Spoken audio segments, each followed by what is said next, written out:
kind of, I'd say, you may want to go a little bit more than that because you do something nice. No, I left Jamaica in '79, but I lived all of my life in Jamaica before that. And I'm just saying that there are still people like me who was about 80 now, 80 to 80. Are still around. A lot of them are still around, and and doing many good things. But just going back to what Stu just said about defining the areas and the boundaries. 1 minute, Eric. 1 minute. When I said 75, and I said people born before 75. Before 75. Yeah. Okay, that I fall right in that. Right. Yeah, before 75. But I just want to touch on this thing because we were discussing a little earlier before we went on live. The fact is that the boundaries of West Kingston has not been really fully defined, and we have been discussing that to see exactly where they are and all that. Mm-hmm. So, as you rightly said earlier, Stu, is that we need to make a determination as to what we consider West Kingston, because I'm looking at West Kingston from downtown King Street all the way back west, going all the way back to 3 miles. And they're not going to adopt that kind of boundary. People say, most people are saying, no, it stops in Benhamtown and Tivoli and so on. But I think it goes much further than that. But I'm willing to make a compromise on that, though, still. I have no problem with making a compromise. And but I don't think it stops at Maxwell Avenue. I think it goes further out. Because I was born at St. Joseph Road off Spanish Town Road. And I moved to Greenwich Town. Then Benhamtown. I lived in Benhamtown for quite a while. And then I go to Rosetown. Then Jonestown, Trenchtown. And I went to Trenchtown School. So all those years I consider West Kingston. Of course, they changed it now to call it Kingston West. kind of make it a little lighter in terms of our scene, right? Yeah, I mean, so that's my thoughts on the boundary thing. But to me, when I hear they call those areas inner city and ghetto and all that stuff, I question it, because when I live in those areas, we never felt like I never miss a meal yet. I had 3 meals a day just like anybody else, and I never had any real problems. I was on the same kind of discipline like anybody else. If I go race course on a Friday night to watch bicycle racing, I have to get home back by 9 o'clock, else I get beaten. You know what I'm saying? So we had all the discipline same way, and that is one of the reasons why we were able to come out and do well in life, because we grew up the right way in those areas. And it was no ghetto, and it was no inner city. It was just a place we will live and love, and we get along, and we learn sports and all that stuff. So that's how I look at the area right now.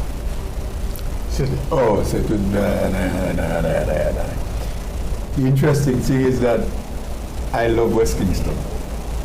Born at Pink Lane, grew up on Eastern Street. Anybody know which part of them there? I know all of them. Yes, before I had a bar right at Beeson Street and Orange Street. Oh, okay. Bar and nightclub, yes. You're gone way east. If you have Beeson Street, you must know Beeson Street, Charles Street. Charles Street. Prince Bus on Charles Street. You have no Princess Street. And North Street, you have Beverly's Records and North Street and Orange Street. So there you go. Here Street Market. I never know what's that. But at the top, what? I know Charles Street. They say you go up on St. Joseph Road. Yes. You know St. Joseph Road? 27 St. Joseph You have Crescent Road, St. Joseph Road, and Darlington Avenue. Yes. I have some good friends who live on those streets, and I used to go to from Denhamtown and come the Catholic Church, I come to summer school when you have all singing a contest at night time and all that. Yes. Yeah, man. No other those areas. Our family live in those areas still. I mean, that is where we developed and we grew to where we are today. And I don't know what it's like because I just came back from a function at Boystown the other day. So it's really a celebration of life for a friend. One of the products of West Kingston, because this guy used to live Ascot Street, and I used to live at Thompson Street. You know, where I lived, I sleep in Trenchtown, and when I come through the gate, I enter Jonestown. So when I go to school, I go Cass and all, I go the other direction in Jonestown to pick up a bus to go to school, so go college. So, you know, I mean, so I live both areas every day. I live Trenchtown and Jonestown. Then I went to Trenchtown school, so that's when I do all the cricketing and all that, so all the sports. So. Well, yeah. I was in Denham Town, but the guys who live in Jonestown, I would call them my neighbor, because when I come from school, I stopped there and we hang out. In those days, you had two main playing fields, Boys Town and All Saints, also known as Calabar, because the Calabar school. That was Calabar, yeah. Calabar. So that's where everybody used to play. And it just revolved. When you go in school in the morning, you start off, you're alone, and by the time you reach about 150 meter man who go in KC and you walk a distance, and a man from Woolmer's who go in your school, and by the time you reach school, you have about 2 or 3 men who go in Woolmer's. So they all coming together. And we meet up back in the evening and come home. So it was just one big community. That's what it is. That's really what it is. Well, I'm telling you, well, I'm from Tenant Town, 2.5 Greenwich Street. Right between Greenwich Street and between Nelson Street and Melcalf, Wellington Street and Wellington Street, because Stuart lived at Melcalf Street. Yeah. Yes. Ken Booth lived just up the street from Right, exactly. Ken Booth was a corner and Melcalf Street and Greenwich Street. And Greenwich Street, right. In that tenant yard. In that tenant yard. We call it Big Yard. Tenement yard. Because the yard I used to live in Johnson was a big yard. Yeah. I mean, you had many different houses inside and different people, and everybody had their own little section. You know what I mean? And then we had that big yard next door. Yeah, but those tenant yards hosted some great names. You know, we went to Miss Kelly School. Miss Kelly with the electric belly, you know, Bunny Wheeler. He went to that school also. Bunny Wheeler, Ken Booth, Stranger Cole. I went to that school also. That was basic school. And this somebody, she died at 96 years old and she was still teaching. You know, but she was her OD before she died. Something interesting now. Tenement yard was a place where many people lived in. Yes. And most of them was a small one-room apartment. Exactly. But it was big because maybe 10 people live inside it. Exactly. One bedroom. Yeah. One bedroom and everything is right there. Everything is right there. But I want to tell you about this tenement yard next door too, with my tenement yard. Because inside everything went on inside it. With a pick-up old shop inside it. We go over here play card. I was a master cooner. Coon can. Nobody couldn't beat me in a coon can. That's what I'm saying. I'm a master cooner. It was a brickyard where the man a kiln inside it, where them burn the bricks, and them had a pit, a mud pit, where the guy walk on the and get the clay and you put it in. Yeah. And we were the ones who, when the kiln done burn, they would line up in like a chain gang. A man just I throw the brick to one another, and the man pop bricks. That's how the bricks used to build houses. That's what I'm saying. The other guy, that used to make grater, all the graters, then they make brooms. All those things used to make and sell. Mr. Preddy. I remember that name, you know what I mean? But Eric, it sound like you're very old enough because I talk about make brick, I think about Egypt. Children of Egypt and make bricks. You know what I mean? The people making slaves, I'm still making them in Jamaica. But a lot of people graduate now to blocks. A lot of people graduate to blocks now. Terrace or tile. Yeah. So, it's the same thing. It's just that they use cement this time, but before it was all mud. You know what I mean? And we play cricket inside it. We play cricket inside of the yard. We play football inside it. Everything happened inside. That big yard next door was for everybody. People living there, you know. But it was a home place where everything happened inside there. Don't forget about the man. Gambling house game. There was a play house game inside there. It's like bingo. Man, I say weed. Forget about the weed, man. They have to be a weed man inside there. And drop on. Drop on. Listen, this will go better and go dream and come and get up and go buy my number and win my money. Explain to people what drop on is.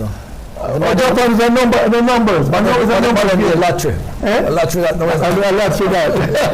The numbers game. The numbers, it all depends on which number play. Yeah. You know, Yeah, play. and every number, there are 36 numbers, and every number have 36 meanings. So you know difficulty, you know permutation and combination are those to find out which number is going to play. So the dream is very important. The dream, you have a dream, the dream that number. That's why we can't to dream a number, because so you just grab a few numbers, so you pile them together, just like lottery. Just like lottery, you know, you come up with a group of numbers and figure you'll get all of them. And the bankers said to them on that day, though. Eh? To them on that day, and all the things. That was number 3, man. That was number 3 with death, man. Oh, okay. Number Just 3. remember that. We don't dream about a dead man, you have to go by number 3. Yeah. What do you mean? Which part result posted on a zinc fence. It was illegal, you know. Yeah, the man in my neighbor, the name Peason. Peason. It was illegal because a lot of you don't know the man, because the man, and that tree, and I'm having little runners there, on the place, and one thing, and then bringing numbers and thing, but you don't know the man, because he can't afford to be held, because police will get in. Just like pick-up-o. Just like pick-up-o, yeah. Man, I one time I dream a pick-up-o, the winning combination, okay? And the same I dream it, I went and buy it, and I won it. The next day I win it. I supposed to get those 30-something pounds, and the man said the bank broke. Bank broke because I was about £5 made up getting the bill. At that time I work a post office at the time. I was a postman. I can't go report it. You can't go. Report what? And they know you can't report it either. The first time I bought pick-up-o win. I remember the first time I bought pick-up-o, it was from the little shop right at the corner. Yeah. You know.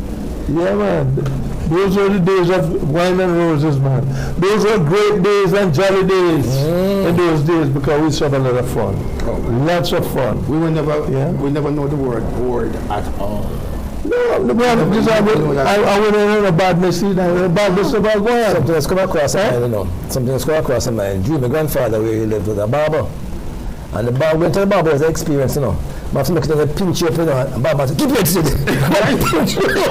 They came up to use it. Two hands. Yeah. Stay there. Yeah. And pinch out there. Yeah. We had our own local barber right in the big yard. But Joey, we call him. One barber we have is in Trimway. You know what I'm saying? We're going anywhere else. And I think we have everything in the we were self-sufficient. Yeah. I know named Woody. Yeah. The dentist. Woody was a dentist. So. Using pliers. Yeah, dentist, you know. And my chair and backyard, and people going to get dentists, you know. And then never came to use. You know, you wouldn't dare. Don't address him as Dr. Wood. That's true. He was living in my yard, you know. Yeah. He was living in my yard. You didn't see him there? Yes. I come to America and I know me now, and I carry him out complete. And everywhere I go and choose Dr. Wood. Doctor. Yeah. So Jamaican are ingenious. I work in my work at doctor's office, you know. And I must watch him and see him do it. And then you Novocaine, the man, the Novocaine, and the thing just pull out the teeth just like that. That's why those days when people stick out it, everybody mouth swell up. Yeah, you're talking swell up. The man just pull out it. But do you realize, do you know that these people still exist in Jamaica? Yeah. They're still there now. I used to know a guy, who used to do it. But they were really dental technicians. Yeah. That's what they were. And they have their thing on the side. They work with a regular dentist, but them learn the trade good and everything, and them can put dentures together and all them stuff there.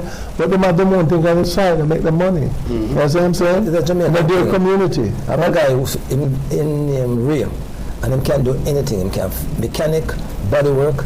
I want him to tell me, see him from a little ordinary man, as I would say, an ordinary in quotation, not much, not go to big school or anything. But then why is him say to me, once a man come and work for him lose him trade. We never use him again. Because him learn him do the man work for him. So him can do roof, him can do tile, him can do anything. So once somebody work for him lose them trade. Him work all back again. Yeah? Him learn it. So if you come to tile for him become a tile and learn how to do it. Him can fix anything real. The roof, and the floor, and the car, the bodywork, everything. Man, a jack of all trades. And master of none. Maybe some of the masters, some of the trades. Yeah, man. Maybe master, some of the trades. Yeah, Okay. yeah man. But the interesting thing is just listening, and I smile every time, because, all right, me born and grew up Kinkley and Beeson Street. But if you go down further down, you go down to Spanish Town Road. And when you go down to Spanish Town Road now, most of the people that move buy and sell, they mean that like half lick there. So they do what they do and they bring it back, they move and then go down back. When you move from, I didn't move, but if you move from Pink Lane, you have Oxford Street, you have Bond Street, you have West Street, right? If you go a little more than West Street now, you start tying a little, but man, we still there and I do them little hustling. Anybody remember Bolo Slush? Of course. From school, Trench, Remember Bullish Slush? Bolo Slush, man. A nice food, that man. You understand? Good food, that man. A nice food, that man. Food, you know. That is what sustained. That was Free. And free. And it was free. It was free, yes. At the primary school. Yes. Look forward to your Bolo Slush, man. Yeah, man. Yeah, man. Yeah, Now, when man. you come back to Pink Lane now, West Street, not Rose Lane, Beeson Street, Pink Lane, Bond Street. If you go beyond Bond Street now, you're still in the blue, but you're not really in the blue. You go south now, you're the Spanish Town, and you come down to Aloysius. I don't want to use the word Aloysius, but you know the school, St. Anne's School. Yeah, St. Anne's, man, Bond Street, yes. Yeah. Bond Street and North Street. The St. Anne's Church, a Catholic Yes, church. St. Anne's Church, yes. We are the one that put on Bond Street and North Street. Kendall. Kendall Crash, yeah. But it was quite interesting. There was a whole lot of people, and the people were bright people. Oh, yeah. When we say they were bright, them hustle right, them do them right, them send them pick their school and yada. Gambling used to be in a couple yard well. If you go to Beeson Street now, they're man there. Gambling still a go on. Can't win that. You know, and then Anybody commenting? Anybody writing? No, he let us know. No, what threw me? Anybody writing anything? no, I got it. Yeah, what threw me is 1974. Father, they came, I really love him work. And then after that, you know, society said, well, I'm not deal with that. I end up, I went to Cass and to Dewey and the whole 9 yards. And what I've discovered, you see, is that contrary to what people think, me also use West Kingston people as some right-ass people. What's the word? Sorry, ass, A-S-S? I'm sorry. No, that's right. No, my apologies. Yeah. You understand? But you have pick up all, you have drop on, you name it, it is there. Card game, but kind of A card. lot of the people who live in that area tend to work in that area, meaning a lot of them get the market, some of them are sell fish, some of them are get up and go work a morning time, and all of that. But they are all... Jamaican hustlers. No, we're not talking about hustlers, but we're talking about... No, to survive, yeah, man. People are some bright people. Ready? Okay. No. Yeah, and I'll never forget when I passed common entrance. When I passed common entrance for the first time, my sister did take common entrance also. I don't know what it after she. But after she get the newspaper, you see her run from Charles Street, from Pink Lane with them, you know. And she run down.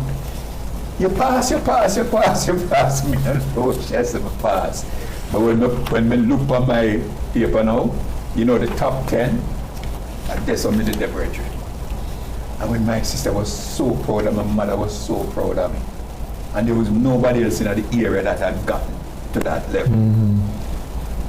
Yeah, man. This is what we were talking about a little earlier, just so intercept a little bit, because he was going through some stuff here with the people from the area that many people don't know. The type of achievers that come out of those areas. I mean, they think it's just ordinary people, purity from the area, and all that stuff, and living in the area, when in fact, Rhodes Scholar come from the area. Rhodes Scholars. In a period of a 10-year period, 5 Rhodes Scholars came out of Jonestown, and one of them, two came out of the same home. 2 brothers were Rhodes Scholars. Right. And we have some names. And many of the names you had mentioned earlier. It's very interesting because I'm learning that now. Yeah, Dr. George Road, who ran on the 4x400 in the 60 Olympics. 60 Olympics was from Jonestown. And Hector Winter was a senator, was from Jonestown. He was also a Rhodes Scholar. And we have Latibody from the bank, was from Jonestown. And Hector Winter's son was also a bank, president of the Bank of Jamaica. So a lot of people there, people like Basil Nar. Basil Nar. Yeah. Because there was a guy on there in the same family too. He used to live in Trenchtown. The doctor, the radiologist. Okay, and he lives right here in Plantation. Yeah. He lives on the east side, Plantation. Desmond McKenzie. Basil Nar. Desmond McKenzie. Huh? Desmond Mark lived on Pink Lane. And there is Desmond McKenzie. The guy that Minister, yeah. Minister, okay. Yeah. Mm. But you know that time they make you take your thing there to see how you pass, right? Mm. When Desmond now a wait for film thing, Results. he never pass.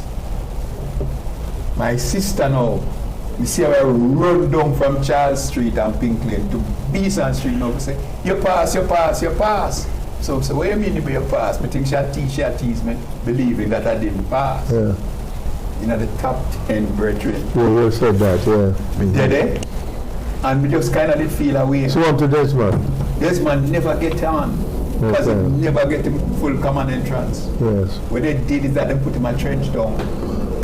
Well, a lot of people who pass, listen, you have to also understand that there's a thing in Jamaica. There's a lot of, depends on which area you come from. A lot of people used to give a different address because when you put a certain address, they don't want to give you any kind of opportunity to keep you out. So in passing common entrance in Jamaica, and you have a certain address, they're going to send you to that. In there you say you want to go Wilmers, and you want to go Immaculate, and you want to go St. Hugh's. They're not going to send you those. They send you to a Trenchtown Comprehensive, which was a newer school. I tell you, that was the worst thing they could do. But that is what they do. Yeah. But that is what they do because they deprive people from the area from going to certain schools because they live in that area, and so people have to change their address and give outside address in order to get opportunities. Okay, sir. There were 5 of us who took exam. No, I mean, I don't Me, Derek, Alvin, Bobo, and Sam. All of us took Casey Georges, right? We all live in the same area, next door to each other. Right. Everybody went to KC except me. Them sent me to Calabar, which is a miles away. Miles away. Yes. I know, but I mean, it's just so strange that everybody in the West Kingston area usually go to KC. Yes. Because that was what everybody thought was the best thing. Except Bucky went to Wilmers. Wilmers was closer to where we live. Right. Wilmers was closer to me too. That was where I went. I want to tell you something. Dr. Warren Blake went to Chitola Park Primary School. And he's an athletics guy. Yeah, Football or athletics? Athletics. Athletics. Yeah. Warren Blake, yes. Yes, I know him, yes. With Desmond, the worst thing that could happen to Desmond was that he never get the slave scholarship or meet it yet. So he just cried that day. And then he ended up going to Trenchtown. Comprehensive. Which produced a lot of great people, graduates. Some bright people went to Trenchtown Comprehensive. My wife's sister went to Trenchtown Comprehensive. You know, then she go Excelsior and go do teacher's thing, and then she's a teacher in Bama. Is your wife from the West? West Kingston? Yeah, man. She come from Maxwell Avenue area. You know, but you still live in the place. I can't remember the place. I remember them something. But she went to Melgrove High School. Okay. And she applied to go to Immaculate and St. Hugh's and those schools, and they end up sending her to Melgrove. Well, Melgrove is actually on Conscience Spring Road and Grand Rapids right there. Yeah, right there. Yeah, but it's still good schools. That's what I'm saying. But it's just that to show you that not everybody is going to get into certain schools because you apply and because you did well in the exam. They're going to put you where they want you to put you based on how they evaluate you from where you are, who you are, and who your parents are. What you last? And what's your last? Yeah. Changing gears a little bit, we're talking about some of the accomplishments of people from.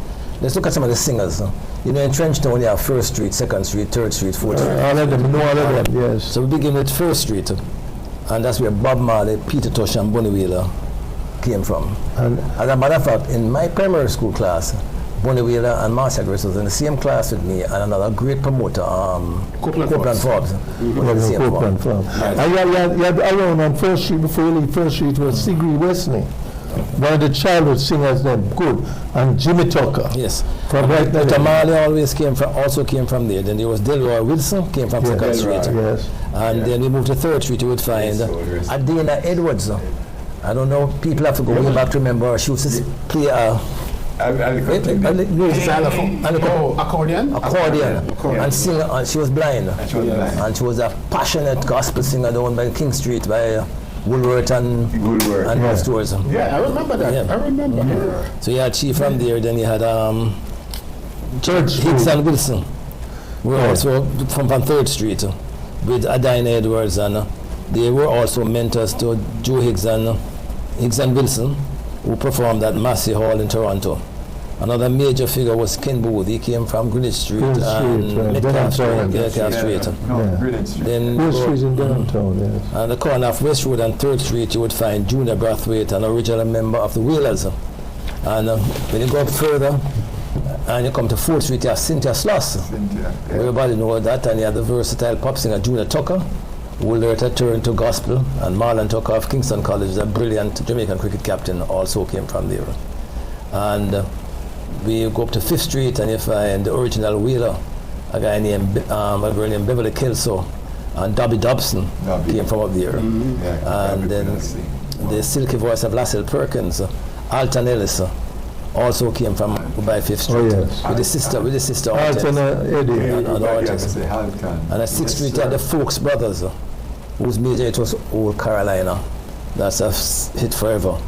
And then 7th Street, you had Frederick Nathaniel Tootsie Burt, leader of the Maytals, who came from up the top part, that's run by an Ambassador Theatre. Also present were 2 other popular singer group, the Paragons, led by the cushion voice John Holt. Who lived in Whitfield. Went to grade school. Yeah, God, man. We used to be around here to Gay Lads. Gay Lads came from Ralph Lane. And Leroy Sibley's. Went to Johnson. Heptones. But at 13th Street with this group, the Heptones. And then we kind of... Mighty Diamonds. Up at Trenchtown, we came with Roy Shirley and the High Priest of Soul. And he came from up there. Then Jonestown hailed Eric Monty Morris of Asquith Street.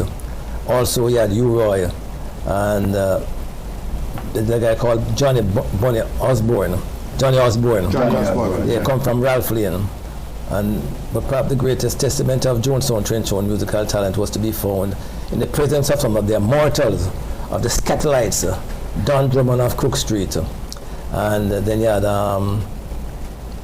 Lloyd Beverett of Love Street, Roland Alfonso of Bright Street. Not to be forgotten was Babes O'Brien, the great saxophonist of Thompson Street. The glorious of Jonestown was wonderfully emphasized with the emergence of the great Dennis Brown, who grew up on the border at Big Yard North Street, near the intersection of Orange Street. Brown given the title of the Crown Prince of Reggae. By the undisputed King, Bob Marley gave him that name. So a lot of artists, singers came from there. Derek Harriott came out of that. Where all the singers come from? All the singers. But tell us something that out of poverty give aspiration. A lot of people were what we'd consider poor, but they had the ambition to get out of where they are. And music, until today, music is one of the getaways for Yeah. people coming out of inner city, as they call it.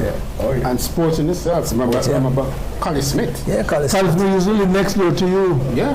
'Cause I live on Natal Street and Water Street. You live on Albert Street. Albert Street and Greenwich. Yeah, and I used to, I was bad. I used to play cricket. You know, you're Linden right, Muddy right, And, and I'm Florida right, Anthony right, went to Kingston Tech, When the center and then and Mikey right live right here in Floyd live in right. Yeah? Floyd live in Margate now, you know. Really? I spoke to him yesterday. Really? Kind of sick. It would be nice to it's from America, but I'm going to see him again. He was a left-hand batsman. That's why I know the cricketer. I was a cricketer too. So Linden was a left hand too, right? no, right-hander. It was a right-hander. It was a right-hander. Linden play football too. Yes. But he was in primarily a cricketer, played for Jamaica. And went on to be president of Jamaica Cricket Board. He was? Yeah. Linden became. Linden is the one who didn't name the pavilion at Sabina Park after Lawrence Rowe, you know, and they had to take it down because through Lawrence Rowe went to South Africa, South Africa. Jamaica never forget him for that. Yeah. No. But they had a little function here for him the other day, Yeah. for Lance Rowe here. What it- I didn't get to go to it, but they were trying to honor him. But Jamaica And all never that. forgive And him. try to remove that stigma. They can't remove it, you know, because in Jamaica, it's like they write him out of the history.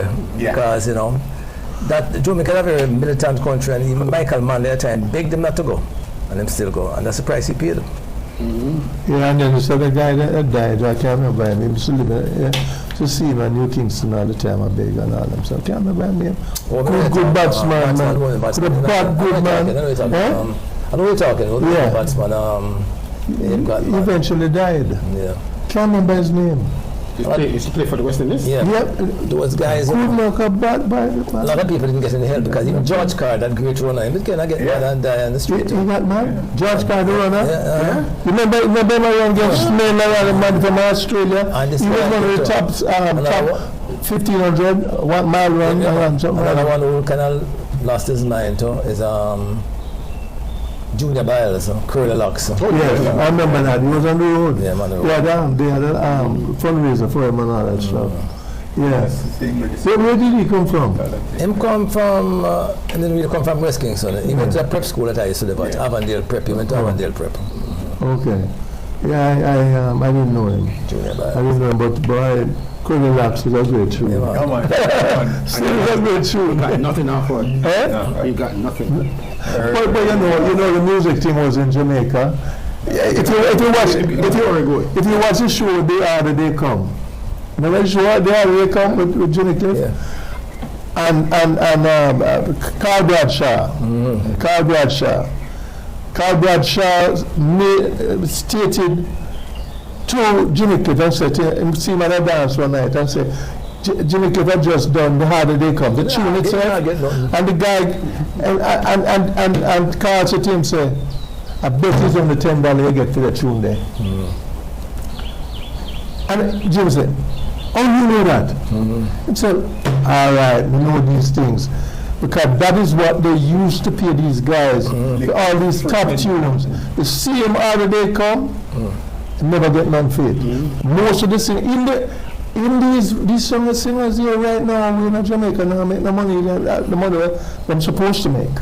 Because the guys, they want to be the producers and these people, they're the ones who are making all the money and not them. But Jamaica is a comical place, but it's true. In that same movie, with the part that Charlie Babcock, I think, played a part there. Oh, When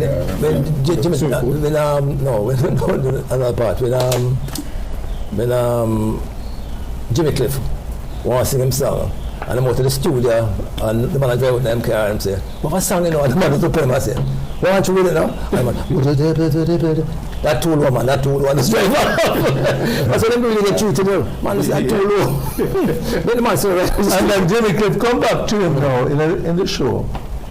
I said, boy, I want some more money, you know, I want some more money, and I want to take back my tune. And say, well, that tune will never play on the radio again.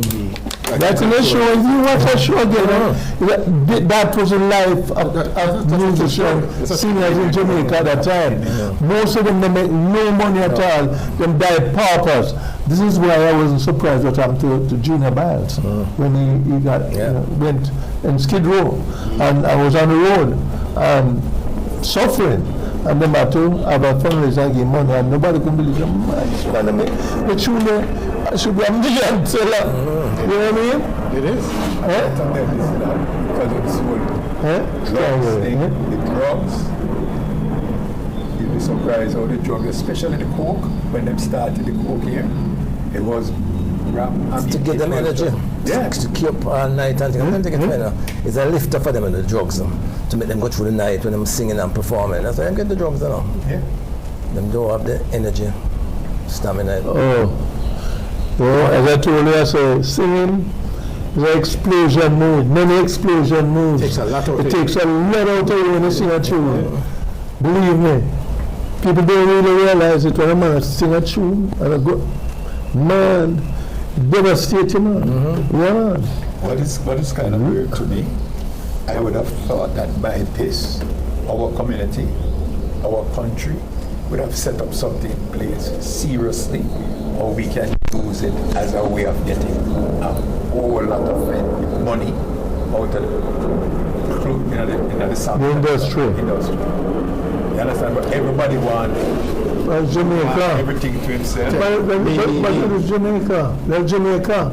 You know, you put in a party in power, and I'm going there, and the man says my time now. Yeah, them say it's my time now. Whatever And I was going there, whatever he can reach. Yeah, when I'm going there now I will leave poor. The man say, but I've seen it, all my life I've seen it. Then I'm coming in and say it's my time now, and everybody come to make the mother load. Because I know if I'm going to go back the next time. So when if they not go back, them know them are upset. And then them not looking about the people.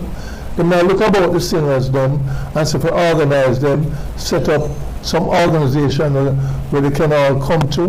These guys don't have any medical or dental.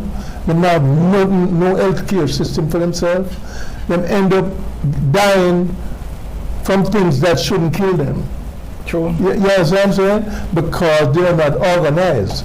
They don't have an association they can depend on. That is, they pay into when they make money, they come and pay into it. Like here, and support them. you have the Actors Guild here. And Yeah, exactly. And then they know that they might have a pension at the end of this all. There's nothing, nobody not organizing them, everybody is individual, doing their own thing. Nowadays it's even worse because the guys, they more make the songs now. They have their own little little room or somewhere where they have them little equipment and they might record them stuff and thing and they not all depend on radio with the payroll and all that, so we have to pay a man to play your music on the radio. Them just go send out them thing and make them little money and all that, so them live. And everybody will make a tune here and there, but they're not organized, and I'm not too sure. And I don't live there, no, and all that. But then somebody needs to come forward and champion their cause. And the government should play a major part in helping these people.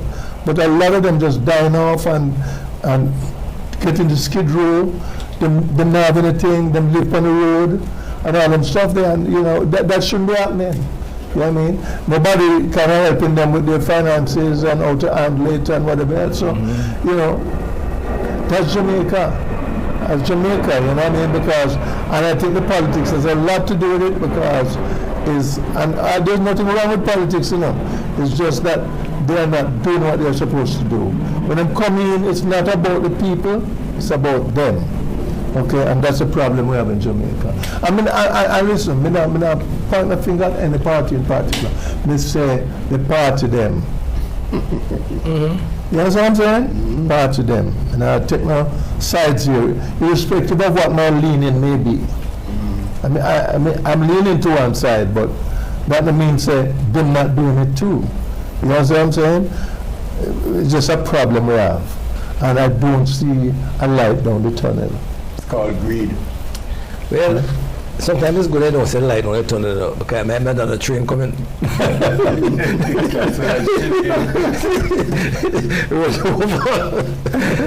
Anyway, we're talking about that, you know. What about schools? What school you went to, Dreamy? Well, my basic school was Miss Kelly, with the electric belly. Then I went to St. Albans. You know, on Albert Street. Right on Albert Street, from first form right to fifth form. Yeah. great teachers, learned a lot. You know, there I met my friends Derek, Sam, Bubba, Alvin, you know, and we passed the exam together. And we were like peas in a pod. We know each other's parents and we go into each other's yard. And it was just one big family. We all just get along. We all got bargained by. I never passed the exam same time. Passed the exam. We had a 99% pass that year in 1964. 99%. That time I was entering cash. Yeah. The thing about it, those days, as you mentioned, there were a group of us, and we all grew up together, and we hung together. We used to be at each other's house and stuff, and we were just ordinary guys. The only thing that separated us was that I went to Woolmer's. And you know, the guys that went to Casey and Calabar. Him did right. Shui, him just in a book, and I mean, Shui was right. What's the ease of still is? The bookworm. Yeah, you know. No wrong with that. I used Steve Jobs at one time. See the guy with the call him nerd? He's going to be ruling you and manage you. There is a lot of manage now. The nerds are managed. You call them nerd? I don't know run the show now. But I tell you, okay. All the big companies, them are the nerds, them are run them. You know, when I started to go to Woodmer's, my mother had just gone to the States and I was being boarded out. People them feed you nice and love them and everything, but nobody to watch over you as you're doing the schoolwork. So I, at that time, used to live down Bournemouth Gardens. And I come from school, Sigani and Bournemouth every day, swim, and no work. Bournemouth was my place. Was my place to swim, boy. And one day, a man come from Cornwall College, and his name was, I know his name, but I can't remember now. But anyway, he came to Woolmer's, and he didn't have the money to go to university right away, so he come to Woolmer's, I was teaching him. The man take a liking to me, because he was like the class guy, talk up and everything, and the man teaching biology, you know, and the man goes a biology test, so. And when you get the test come back, me feel me get an F. And the man look at me and say, boy, I couldn't believe that you is a dunce. I don't keep friends with dunces. The man me feel bad, you know. And that day I said, you know something, I'm going to show you something. Nah, to you again? Nah, to me again. And I became the best biology student in Woodmer's. I started teaching when I take fifth form. I have a chemistry lab, I teach her about the biology. When fifth form was using a book named D.G. McCain, there is a sixth form book, it's Stone and Cousins. And it's a green book, right? Yeah. The biology book? Biology book. Yeah. That's students' company. Yeah, no. That's when I turned around, this man, he died now, I heard him. He went on to become a doctor. I was in charge of Harlem Hospital in Ireland. In Harlem. But the man name again, I remember his name. That man I never forget him. Still alive? No man, he already died. Oh, okay. Yeah, man. Yes, sometimes like an insult can change your entire. What do you mean? Embarrassment. Embarrassment. No, embarrassment. It's not the right thing to do. Yeah, man.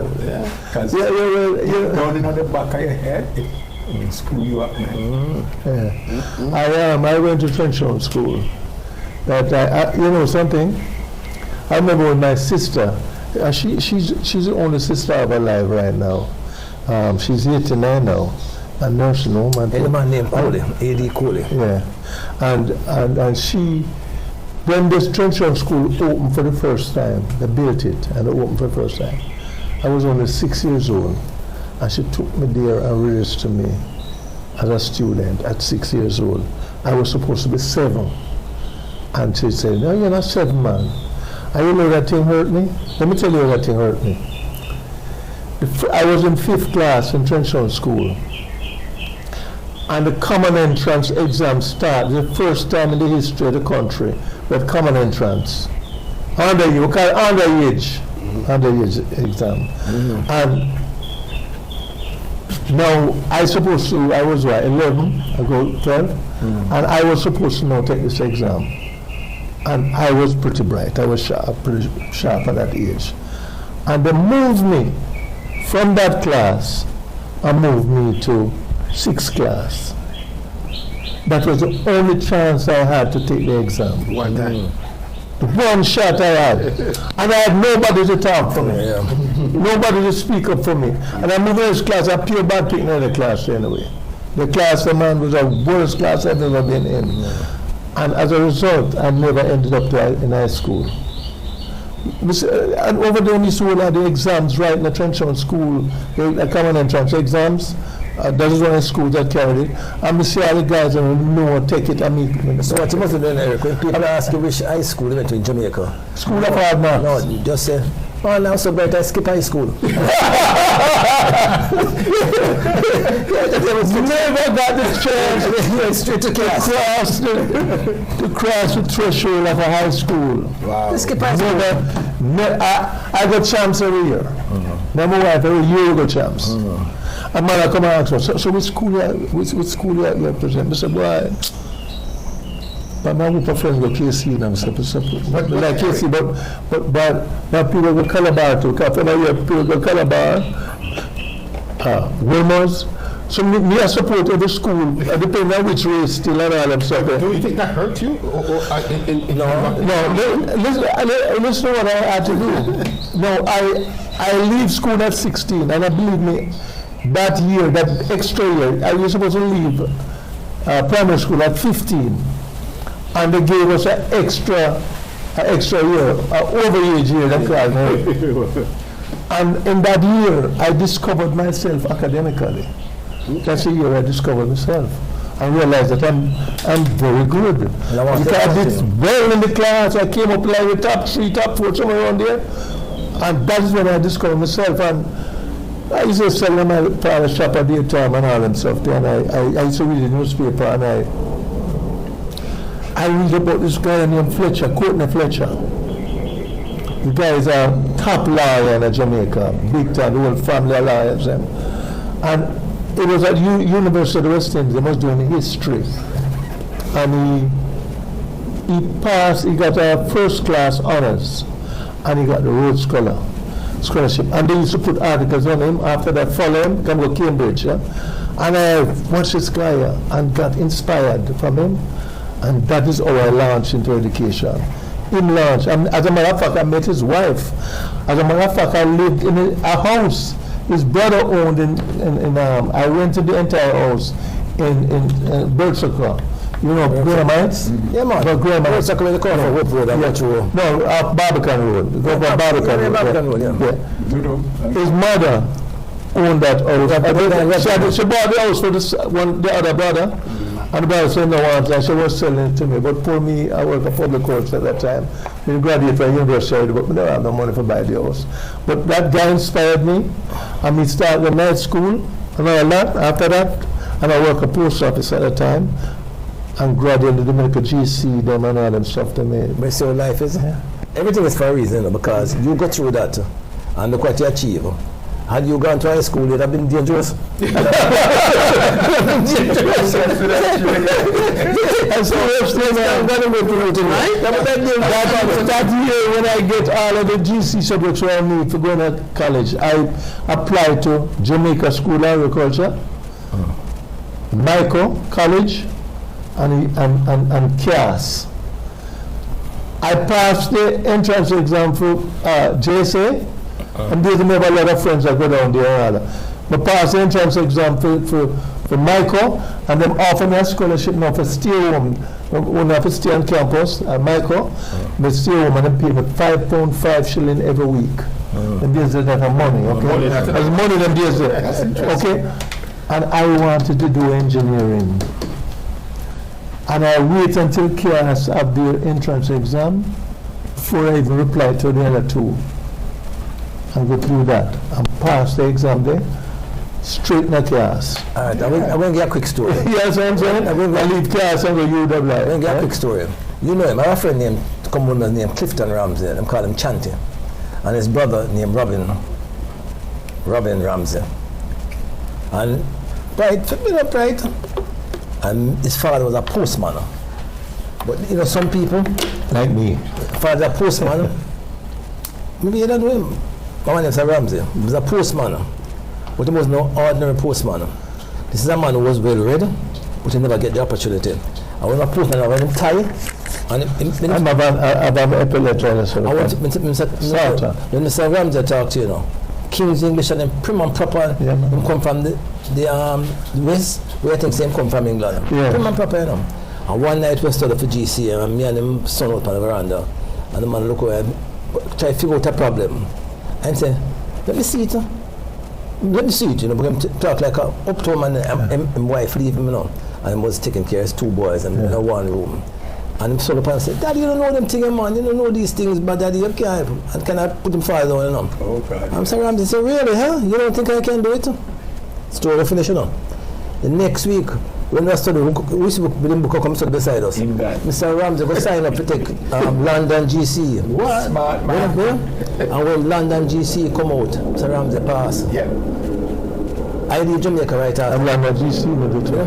When I finish high school, I leave and come to America. To my friend Shanty. Years later, I contact him in Boston. I come to Shanty. I talk about his brother and things. So the boy and brother started out good and then went to MIT, but him lose his mind and drop out. I said, what happened to your father? I said, boy, it's true, you know, I believe it, you know. The man got Boston, you know. Him said, Daddy is a PhD at teacher Harvard. Harvard. The man passed out. Go to America with the opportunity was. But that man, when I said, I was surprised. Because, as I said, when Mr. Ramsey was a postman, he was no ordinary postman. But make a clip on him thing, and him tired, and him speak like a, I'll say it quietly. Yeah. Before my wife leave him out here. And him kind of feminine. But the man had all the qualities of somebody respectable and successful. Never get the opportunity. Normal like that. Same thing, you know. Same thing, you know. Him son insult him. But he had the ability already to never get the drive and say, we'll do it. And the man come to America now where it's a level playing field. And go to Boston and go to some university and graduate and then go to Harvard with a master's and PhD. A band like that, him should be recording the annals of Jamaica history. Yes. It's a great achievement. What do you mean? Opportunity to go to America. Can't get no MIT and all them things, you can't get inside there too. The standard is so high that everybody up there. Yeah, I mean, in terms of grades and achievements. The hardest part of those schools to get in. You can't get in, man. Depends on where you are. Because if you're black, kind of difficult. But if you're bright, you're all right. Yeah, man, that's There's it. a difference. Yeah, you know, you're getting a free ticket by them school there. Yeah, man, you do. You know, If you're bright, no. What I mean by free ticket, I mean they're not taking because of affirmative action or anything like that. You have to be a brilliant kid. You have to be better than the rest. I say it is discriminatory. Yeah. You have to be exceptional. Yeah, exactly. My daughter, brother. Because other people buy them way for them children too. My daughter. Them not the grades of the other guys, people, but them get in because them parents probably have a wing. And then for them. My daughter, she have her MBA from Harvard. My daughter never looked for a job yet. People come looking for her. Today she's vice president for the largest liquor distributor in the world. Southern Glazers, the largest liquor distributor, vice president. Never have looked for a job, and every time she sign up with a signing bonus and stuff. Harvard has the greatest network in the world from any university. Greatest network.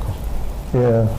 But you know, just to take a little wheel and come back, you know, because, you know, we have people from West Kingston who went to those schools too, you know what I mean? This book is full of it. Yeah.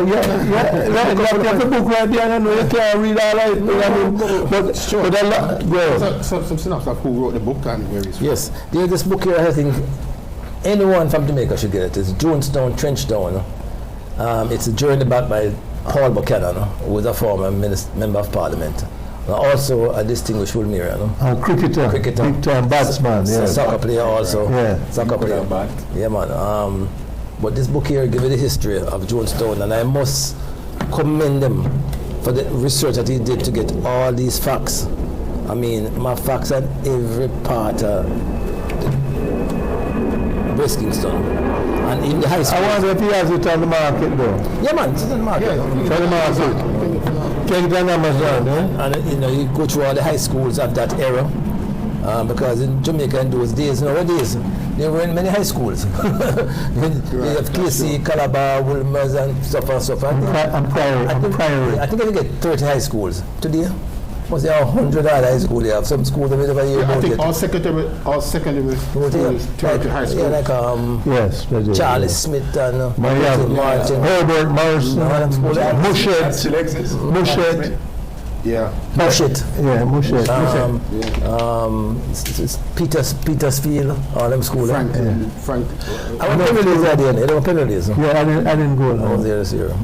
Yeah, yes. Yeah, man, it's a lot of people come out today, but that, you know, as I said, last week or the week before I was at Boys Town, you know, and it's not the same Boys Town that I used to know. No. You know, it needs help. What's the difference? The buildings are in disrepair. Not getting any. They're not getting the resources. Financial support. They don't have the resources and all that. The building needs fixing up. All the things that the plaque, something about College Smith and all the people, and you know the grates on the wall, and things that disintegrate, on the wall and all that. Them don't really have anything active going on over there. You know, we're going to deal with the wire and all that stuff, but I'm saying, because them don't have the resources and nobody will support them. That used to be a YMCA, you know. It's a YMCA facility, you know. But most people don't even know that. But the glory days of Boys Town is past, it's gone. And just like the area that is kind of run down and nothing is happening, the same thing happening at Boys Town. And the person who I went on, Oates, from Jonestown, not myself, and he, a professor, was teaching at UTech at one stage, and I was at New Jersey Institute of Technology. You know, he died recently, and so we put together a memorial for him. What's his name? What's his name again? His name is Hibbert Duncan. Colonel Hibbert Oates Duncan. You know, I was one of the persons who actually spoke there, and I offered a scholarship in his name, you know, to keep his memory going on, to go to class. I watched the video. You watched the video? Lyndon sent it to me. Yeah, okay, right. So every year we're going to have a scholarship, at least one, but the whole idea, and I have a lot of people who have offered to support the thing, including his family. So we have scholarships ongoing, many scholarships each year. People go in, and I told them that they have to be from the area. So that was a start to kind of help to revive Boys Town in some way, in that we are thinking about doing other things here at Boys Town. You know what I mean? Is Boys Town still like a community? Yes. Is a club. Boys Town is a club. I know. Okay, well, you should know it more than anybody. So you come from the area. You know what I mean? It's a club, and as I say, this is the only club that nobody pay dues. Right. Right, you know, and so everybody, all our sons can come and be a part of Boys Town. Right. Become a Boys Town boy. The girls is just a Boys Town for men only. Mm-hmm. You know, and you learn in sports, cricket, table tennis, football, because you know about the Red Brigade and the cricket team had some of the best. Frank Worrell was captain in that team at one stage. You have College Smith that come out of that, and great cricketers came out of that, Victor Frey, Victor Hunter, all these are accomplished cricketers and football players. Diego Gordon. Diego Gordon. Yeah, Diego Gordon. Those are some great people who came out of there. I forget Derek Dennis, Shastri. Yeah, Shastri, footballer. By the way, just for information, Patrick Ewing come from Bond Street. Really? Really, I didn't know that. Yeah, yeah. But you know, the area needs help. It needs help. Not only just Boys Town, but the area. But you can start at Boys Town, you know, to help Boys Town and help the people in the area. If you offer certain type of programs in Boys Town, you can't go with like a run-of-mill program. You will teach some people about like entrepreneurial science and all that, so how to start, run a company and all that. You will teach them things like that, and teach them some things that is going to thrill them, like you know, on the spot, like science. You know, I had a science club here in Bro for 10 years. I had people going to MIT out of it, come to me for 5 years and end up at MIT. We have a guy do a doctorate right now at Stanford, get a fellowship from MIT, man, a double major at MIT. and he got a fellowship to go to Stanford, and on his way to his doctorate he got a master's. He was just here and come on Christmas dinner, my office Christmas dinner. Well, every Christmas dinner I come to everyone now. Okay, living Lauderdale. Okay, and he's just one. Most of them, everybody going to sciences. Some just become work at labs, medicine, engineering.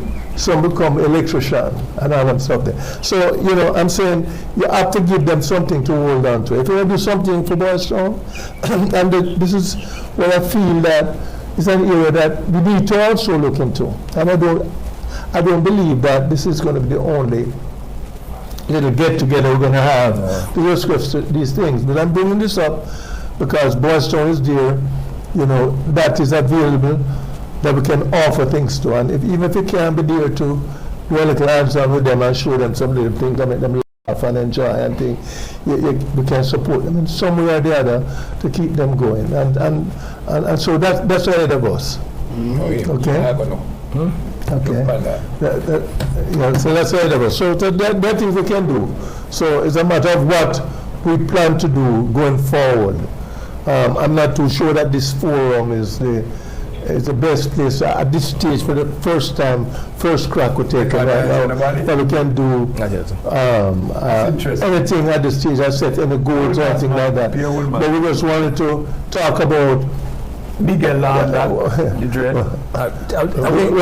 going to read something here for a quick minute. Let's read something for a quick minute. We're talking about the Rhodes Scholars.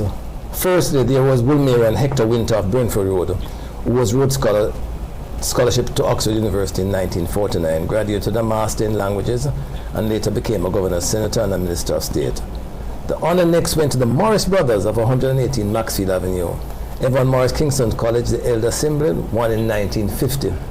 Former headmaster of Kingston College, Douglas Forrest, confirmed that Evan, who was fluent in French and became head boy at 16, was definitely the brightest student he had taught, a fact attested to by his schoolmate Ian Ramsey, the legendary barrister.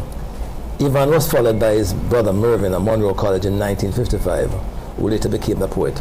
So the two brothers, one Rhodes Scholar, that probably will never be accomplished again. Two brothers winning the Rhodes Scholarship out of the same yard, 108 Maxfield Avenue. Yeah. That I don't think, it's going to be hard to duplicate that. That yard should be a heritage. Then after that was Dr. Earl Thames of Septimus Street, Wilmer's Boys School, who achieved the distinction in 1959. 29 Septimus Street. Following Earl Thames was Jamaica College student and captain Anthony Abrams, who lived at Woodrow Street and Livingston Street. Yeah. He became Rhodes Scholar in 1962. In the year after he left the area, his father stayed at Penn Street with his cousin, Teacher Rose. Interestingly, Dr. Franklin Johnson, Rhodes Scholar in 1967, received his early education from Chitola Park Primary School. That's amazing. Yeah, the achievers are there. And that is what I stated at Boys Town. I said there are many great achievers from this area, from Boys Town, from Frenchtown, Devontown, Jonestown, Rosetown, great achievers, and we need to highlight these people.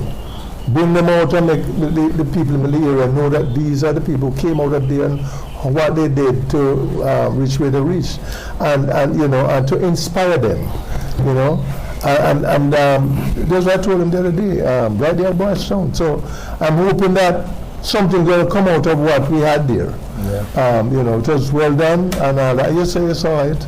You probably need to watch it too. A lot of people who was there. I'm reminded of this. It's still on YouTube. I'm reminded of this poem, Grace Elegy in a Country Churchyard. Oh, I know that. And he's talking about walking through the cemetery. I'm saying Oliver Cromwell, which is a great Englishman. Thomas Gray. Yeah, Thomas Tombstone. I'm saying one year, like I say, John Brown. John Brown, I don't even know. But he could have been Oliver Cromwell. He just never get the chance. A lot of people. What he said in that, him say when he was going through that cemetery, because it's a longer poem, it's a longer poem, guy. Yeah. So him say, full many a gem of purest ray serene, the dark unfathomed caves of ocean there, full many a flower is born to blush unseen, must waste its sweetness on the desert air. You go in a desert right now and you see a beautiful flower there, and nobody is there to enjoy it. Yes, and that's what he's really saying. And there's something that I'm interested. I remember that. a biblical thing came out of that thing. And say, when we was talking about death, and say, when we say about this death again, I soon tell you because I use it at many eulogies. Yeah. But that guy Thomas Gray was a great. You must read it. Thomas Gray, Elegy written in a country churchyard. That's it. Yeah, man. Great poem, man. Longer poem. You know. Yeah, I think we tell you about strength and confidence.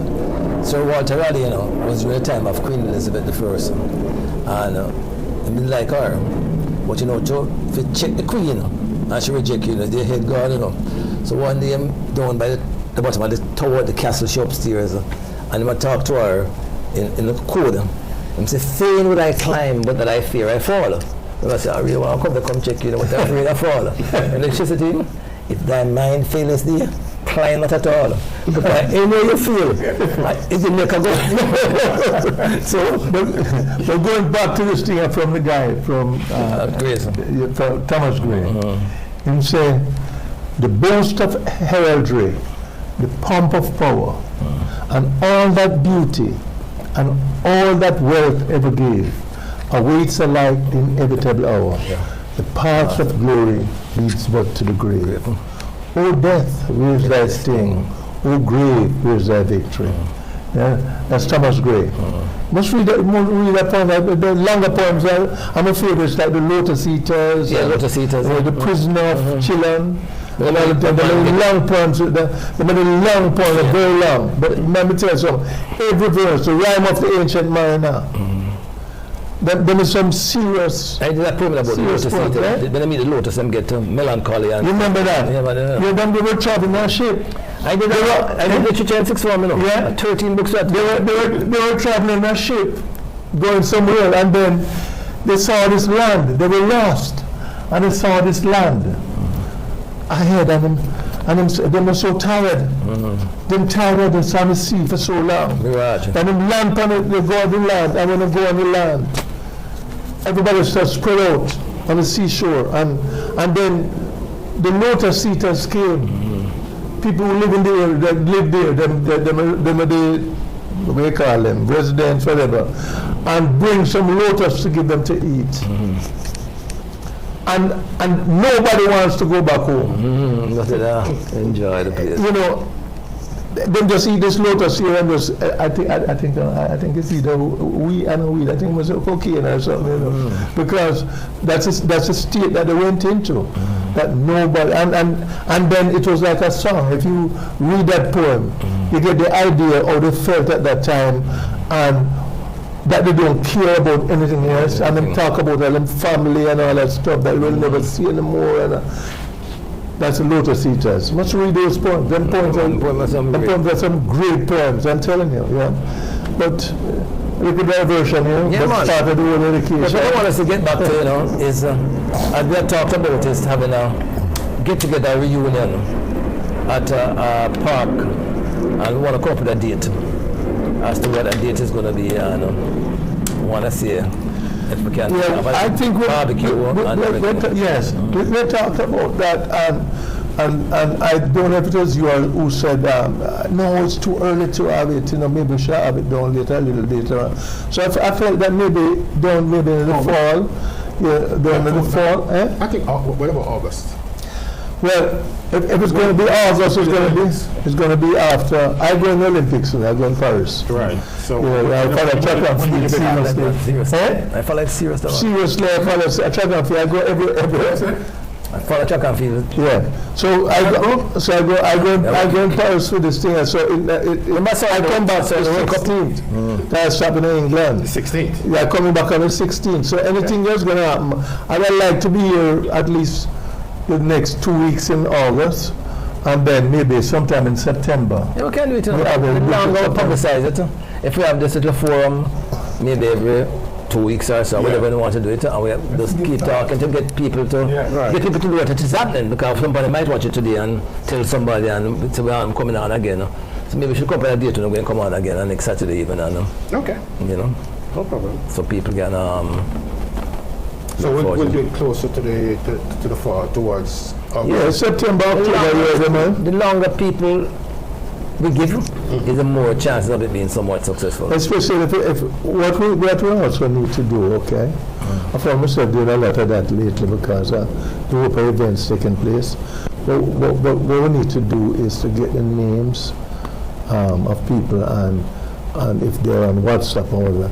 If I have them in the contacts, I can get them on WhatsApp and invite them, whatever I have to do.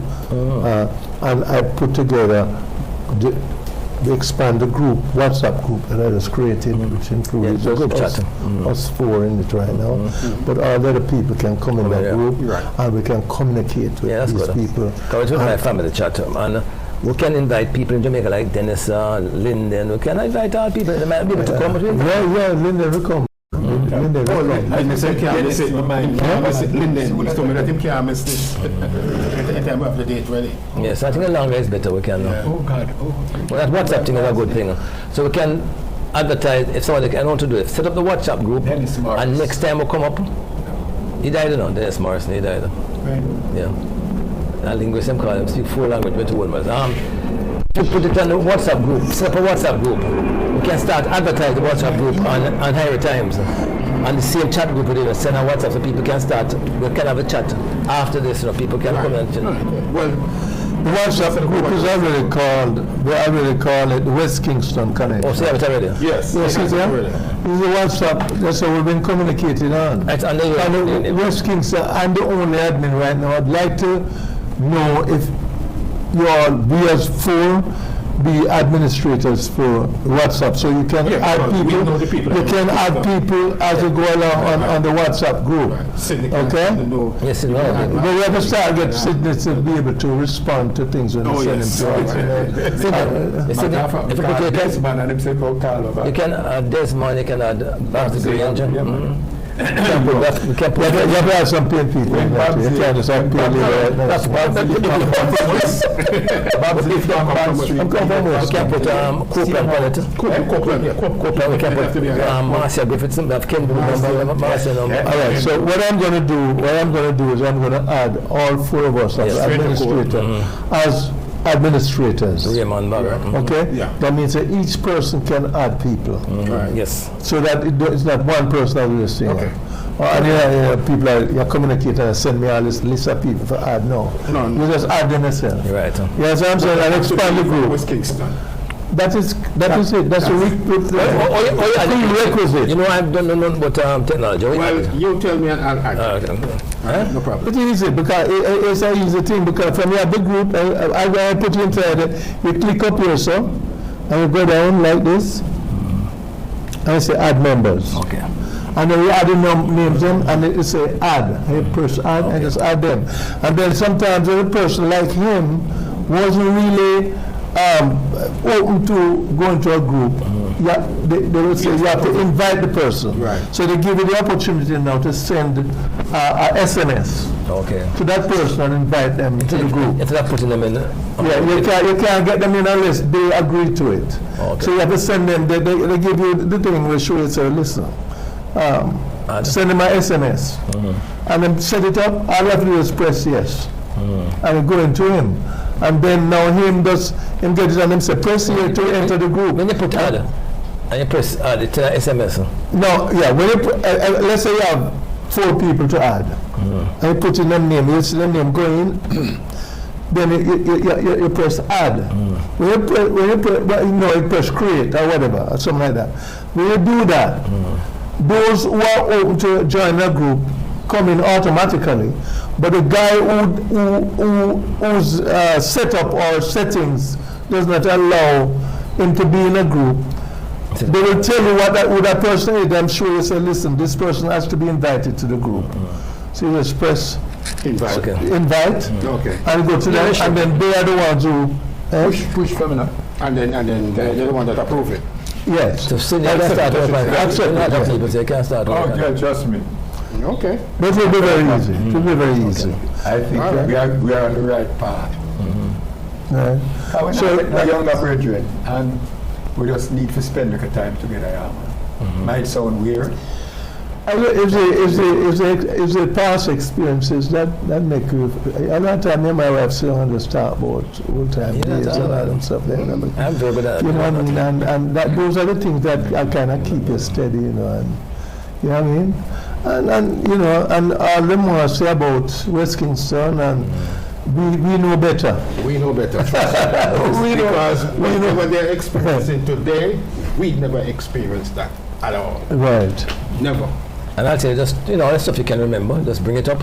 And don't say you're losing your memory, because that's the second thing to go. So just That's what I'm thinking.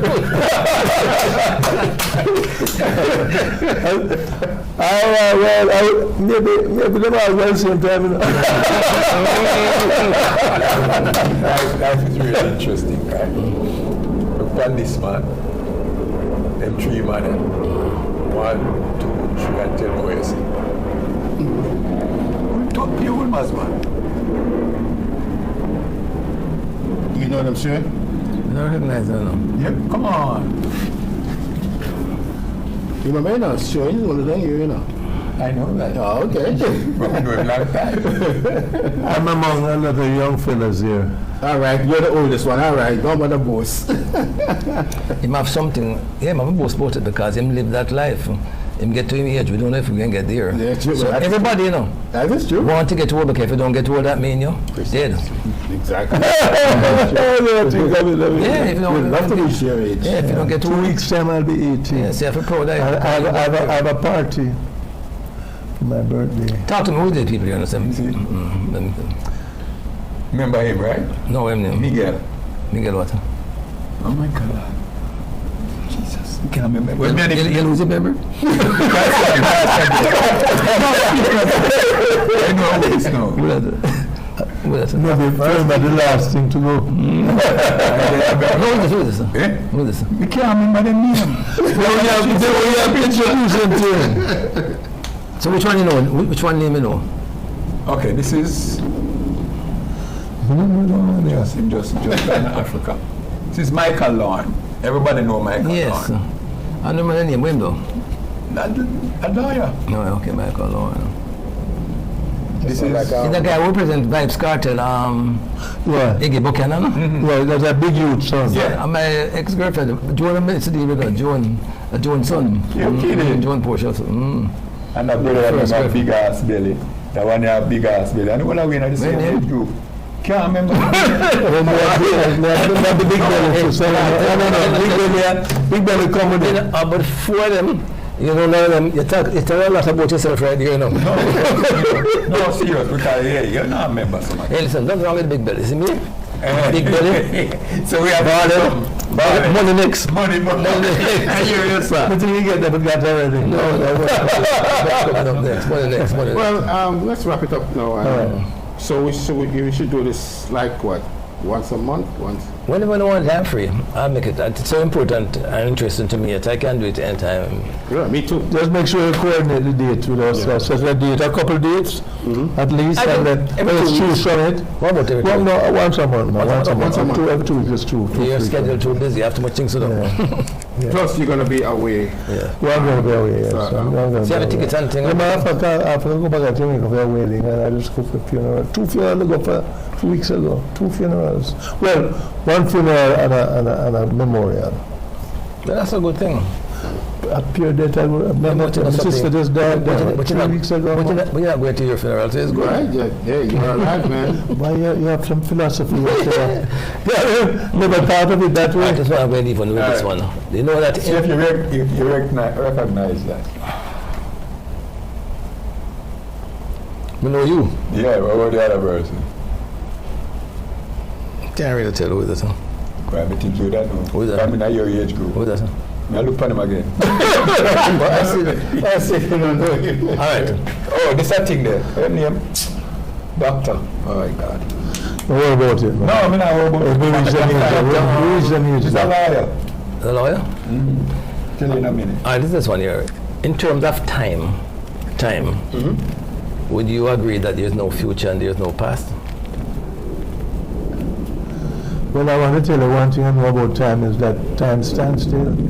It's just that we add some gradations to it and to make it, usable, for us. But I mean, to me, time is a standstill, it's time. No, in terms of time, there's no future and there's no past. Because guess what happened? You hear people say all the while that we live in the now. That's it, we just know. All of what we said this evening is gone forever.